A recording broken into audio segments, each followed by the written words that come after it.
Ia vi ia lava le ali le ia so tatu wheilua iai. Hafteitele lava le tua manona alofa manona ngalilei. O tatu mauaro aso whanau lo lima sifuru nei. Ia ave vi inga i le tua.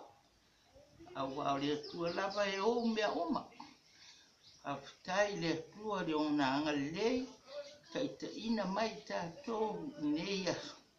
A whai fo o iai ni uso mantua ngane, whanau. Ia, whaftai tele a angalelei ma e alofa. Alofa tele a iai latou ai sili lava lo alofa iati oe Neemia Vagana wa e au ia lo klima tau sanga mai se fo i wharitua. Mal whanau ia whapena o alofa tele mo o tō e ui lava tatou warawara. Ia ai tatou tatou whilo ai pia i luma o le atua ia tatou sanga. Ia vi ia le atua whaftai. Kai le atua ua atoa le 5 tausanga o lo Vagana Neemia. Whaftai tele lana tausanga mana puipuinga ia te oe wa paiona e aulia nei tausanga i tele. Moli whaftai tele ia te oe. Ia ona o lo lango malosi le tatou ainga le tele o mea whai. Whaftai fo i le atina inga le tatou ainga i sawhai. Angona le anganga pia e atu ma ai mea uwhaia. Whaftai fo i a lila. Ona lo nanga le lei tausanga o oe. Tonu e le oe ko istangata whainga pia. Whaftai a lila lana musai. Ia malona ngalelei. Tala fia ia le alofa le alii. Ia sanga maua ni siasa stele whapene. Maua i pia le tatou mafutanga leo langa le tu mau.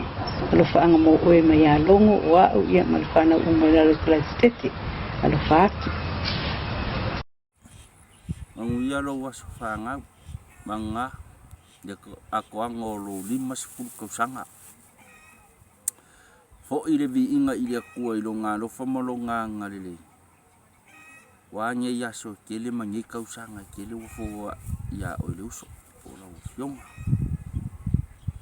Ia lofa le kua fo wa ingisi aso whape ngei. Wala ka ko mafukanga. Ai mai se ai. Ia fo wa i lau kofa. Fo wa i le wha au kokanga. Fo wa i lo mangaku.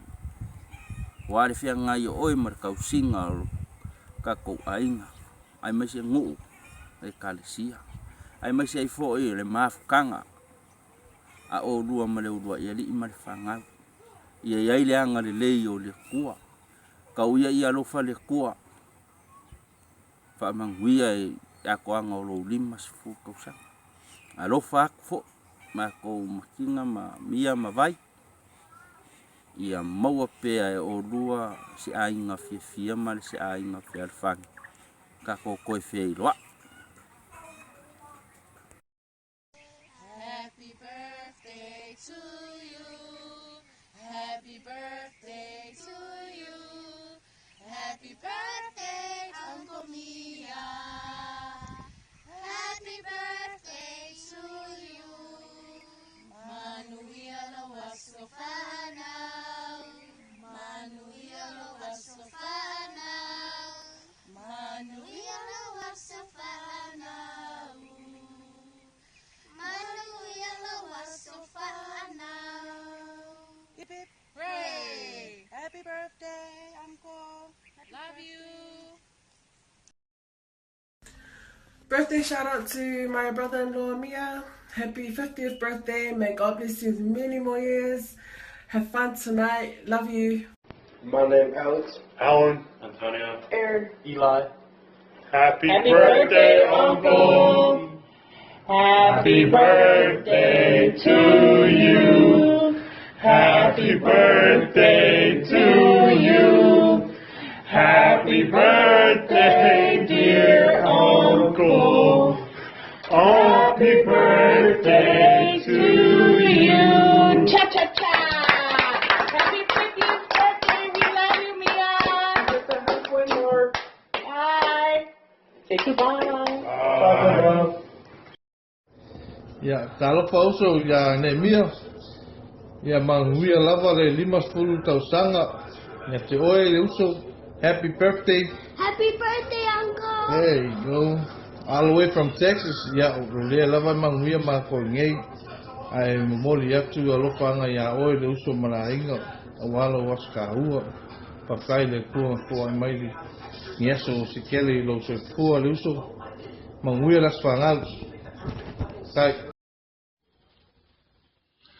Talofa, marole soifua ma lagi ma ia e whamanguia kule a soifua lau fionga ia po lau suka foi sua en ka oi o kupu nga kause sa pukula fai ia kafkaile ku ia foi ia kausanga kele molo soifua ia mako kakalo ia ano fangiele ku ko fa popo is kausanga se kele lo soifua ia wa foi le kausinga la inga malengu ia fa pe foi ka ku malonga ia vendeu ia ia ma ko lo fa nga ia mai ia ma o malu maku ngei ma le fa ngau ia lo fa kele mo oi a me se foi lila ma le fa ngau ia se ei se aso pe apule lo fo le pua ia o nga ingule ska pagu. Happy birthday, Mia. Sorry we can't be there, but we pray all the best for your celebrations. Love to all our family over there. We love you and miss you guys all. Na faya la kai moenga fa kausa fa fua. Just want to wish our uncle a happy 50th. Just want to say happy 21st birthday to my uncle Vagana. Love you. Talofa Vagana, you might yellow as so for. Papa, only away up to I am. For the sugar of Business and Killing. Oi, yeah, the father. I am Scadia. Hello, Fausto. Let's see what I really must put them sang Kele Mai.